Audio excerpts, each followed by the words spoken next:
बिस्मिल्लाहिर्रहमानिर्रहीम। अस्सलामुअलैकुम। इस्लामी बात में खुशामदीद। बहुत से लोग कौवे और चीलों को खाना खिलाते हैं।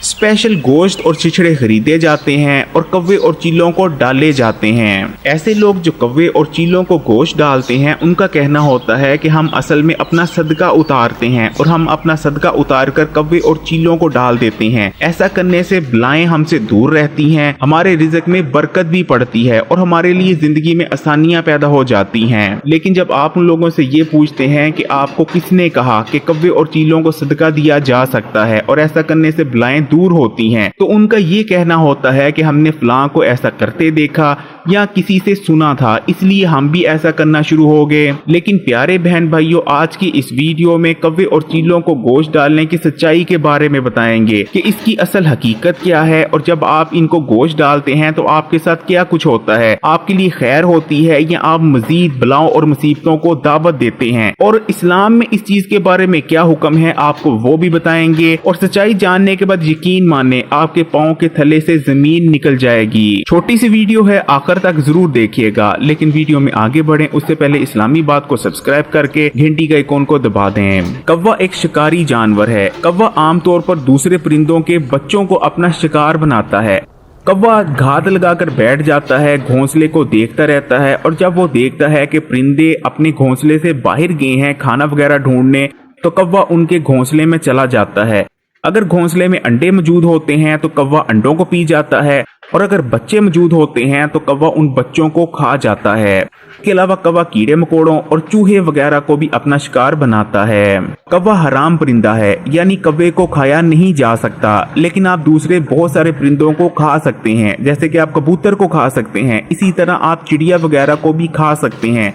ये परिंदे इस्लाम में हलाल हैं। कौवे का शुमार सबसे समझदार तरीन परिंदों में होता है। कौवा प्लानिंग भी कर सकता है। आपने प्यासे कौवे की कहानी अगर सुन रखी है तो इसको जान लीजिए कि कौवे वाकई ऐसा करते हैं, क्योंकि इनके अंदर सोचने समझने की बहुत ज्यादा कुव्वत और ताकत मौजूद होती है। कौवे दुश्मनदार जानवर हैं। अगर आप किसी कौवे को मार देते हैं, आपकी वजह से कौवों का घोंसला टूट जाता है या उनके बच्चे मर जाते हैं या उनको कोई नुकसान पहुंचता है, तो कौवे आपसे पूरी दुश्मनी लेते हैं। एक कौवे के बुलाने पर कौवों का पूरा झुंड जमा हो जाता है और पूरे का पूरा झुंड आप पर हमला आवर हो सकता है। कौवों की याददाश्त भी बहुत तेज होती है और ये 6 महीने तक आपकी शक्ल याद रख सकते हैं। कौवा पुरसरार परिंदा है, क्योंकि कौवे का मखसूस तरीके से बोलना, मखसूस तरीके से हरकतें करना या बहुत सारे कौवों का एक साथ जमा होकर बोलना इशारा हो सकता है घर में मेहमान आने का, किसी लड़ाई होने का, मौत होने का या खुशी आने का। कौवे की कौन सी हरकत किस चीज का इशारा होता है, उसके बारे में इस्लामी बात पर पूरी एक वीडियो मौजूद है, जिसका लिंक आपको डिस्क्रिप्शन में दे दूंगा। उस वीडियो को भी जरूर देखिएगा। लेकिन अब आ जाते हैं अपने मेन टॉपिक पर, यानी कौवे को गोश्त खिलाना कैसा है। कौवे के बारे में हिंदुओं और ईसाइयों के कुछ फिरकों का ये मानना है कि कौवा मौत के बाद वाली दुनिया में जा सकता है, यानी उस दुनिया में जा सकता है जहां हम सब मरने के बाद जाते हैं, यानी कौवा रूहों की दुनिया में जा सकता है। यही वजह है कि जब कोई हिंदू मर जाता है तो मरने वाले हिंदू की फैमिली कौवों को खाना खिलाती है। अगर हिंदुओं की जुबान में कहें तो कौवों को भोज खिलाया जाता है। हिंदुओं का मानना ये है कि जब आप कौवे को खाना खिलाते हैं तो क्योंकि कौवे रूहों की दुनिया में जा सकते हैं, इसलिए जो भी खाना आप कौवे को खिलाएंगे वो मरने वाले तक पहुंच जाएगा। अगर आप इंडियन ड्रामे या फिल्में देखते हैं तो आपने भी इस किस्म के सीन जरूर देख रखे होंगे। ईसाइयों का मानना है कि कौवा एक शैतानी जानवर है और मनहूसियत लेकर आता है। इस्लाम तो कौवे को कत्ल करने तक का हुक्म देता है। आप कौवे को कत्ल कर सकते हैं, वो भी बिना किसी वजह के। कौवे के बरक्स अगर आप दूसरे किसी भी परिंदे या जानवर को बिना किसी वजह के मारते हैं तो इसका आपको सख्त गुनाह मिलेगा, लेकिन कौवे को मारने का किसी किस्म का कोई गुनाह नहीं, बल्कि बाज़ बुजुर्ग तो इस चीज को मानते हैं कि कौवे को मारने से सवाब मिलता है। असल में जब आप कौवे को गोश्त खिलाते हैं या कौवे को खाना खिलाते हैं तो आपकी बलाएं उतरती नहीं, बल्कि मजीद आपके घर पर और आप पर बलाएं आती हैं। बहुत सारे बुजुर्गों का ये मानना है कि कौवे को जब आप गोश्त डालते हैं या उसे खाना खिलाते हैं तो असल में आप बलाओं को अपने ऊपर और अपने घर में दावत दे रहे होते हैं, जिस वजह से आप पर मुसीबतें नाजिल होंगी और आपके रिज़्क में भी तंगी आएगी। इसलिए प्यारे बहन भाइयों, अगर आप भी कौवों को गोश्त या छिछड़े वगैरह लेकर डालते हैं तो आज ही इससे तौबा कर लें, क्योंकि ये सख्त गैर इस्लामी हरकत है और ऐसा करने से आपके घर में कोई रिज़्क में बरकत या आपकी बलाएं दूर होने वाली नहीं, बल्कि ऐसा करने से आप मजीद अपने घर में रिज़्क की तंगी और